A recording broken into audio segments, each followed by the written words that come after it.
Okay, we are going to do the voice of the silence this time. These fragments being chosen from the Book of the Golden Precepts for use, for daily use by disciples, translated and annotated by H.P.B. We'll get right into the preface. I will put a link in the remarks, or in the notes rather, for where you can find a copy of this. All right, preface. The following pages are derived from the Book of the Golden Precepts, one of the works put into the hands of mystic students in the East. The knowledge of them is obligatory in that school, the teaching of which are accepted by many Theosophists. Therefore, as I know many of these precepts by heart, the work of translating has been relatively an easy task for me. It is well known that in India, the methods of psychic development differ, with the gurus being teachers or masters, not only because of their belonging to different schools of philosophy, of which there are 6, but because every guru has his own system, which he generally keeps very secret. But beyond the Himalayas, the method in the esoteric schools does not differ unless the guru is simply a lama, but little more learned than those he teaches. The book from which I here translate forms part of the same series as that from which the stanzas of the Book of Zazen were taken, on which the secret doctrine is based, together with the great mystic work called Paramartha, which the legend of Nagarjuna tells us was delivered to the great Arhat by the Nagas, or serpents, in truth a name given to the ancient initiates. The Book of the Golden Precepts claims the same origin.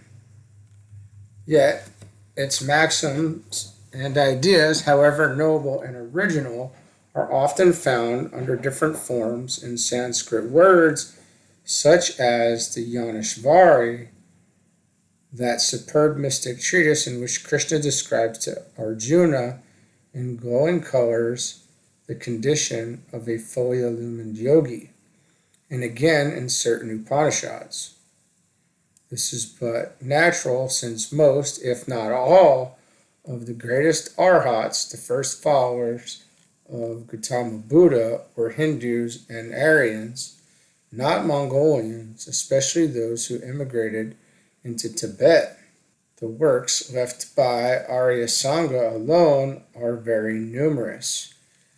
And if you want to know who Arya Sangha is, you can leave a comment or get in touch with us and see that anyway.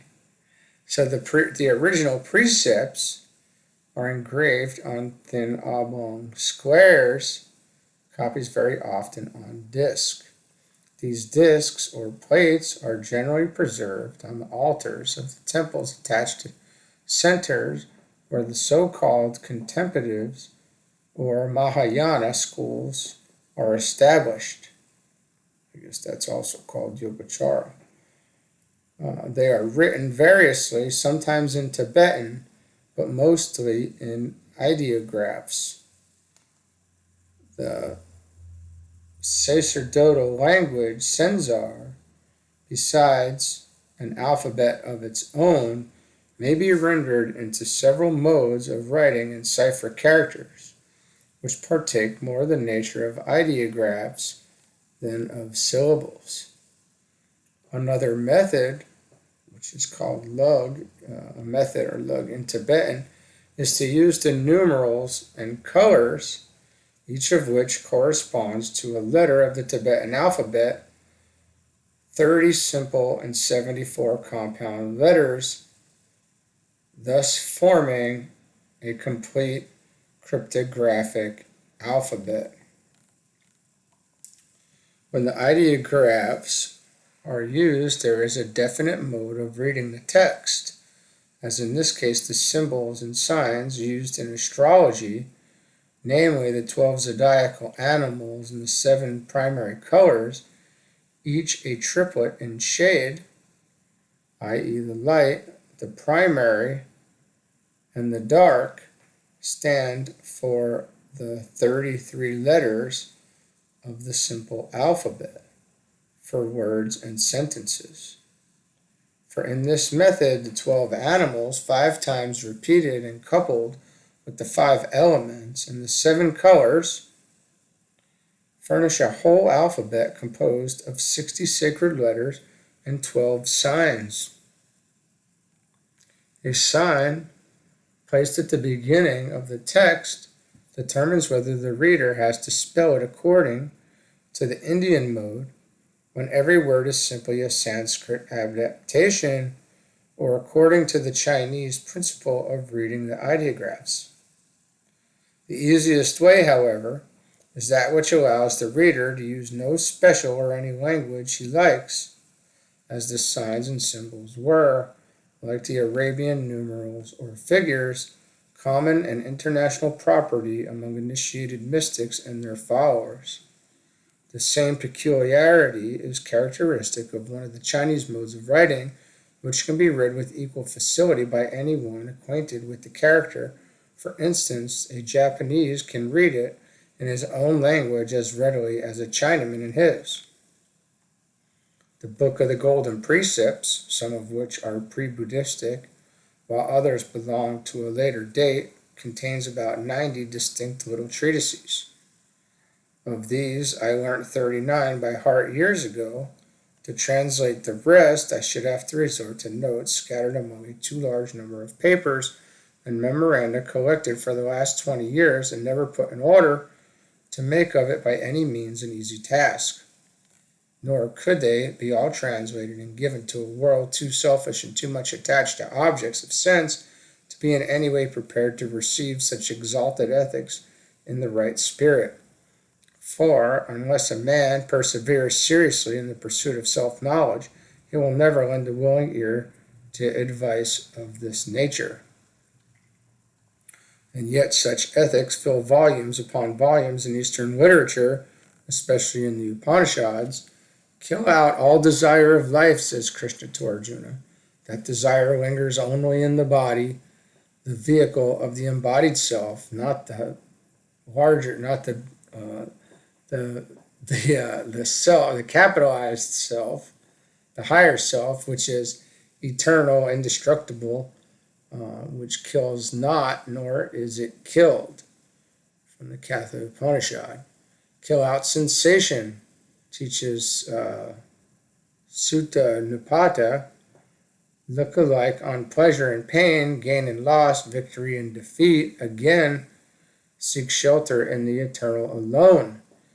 Destroy the sense of separateness, repeats Krishna under every form. The mind, manas, which follows the rambling senses, makes the soul, buddhi, as helpless as the boat which the wind leads astray upon the waters.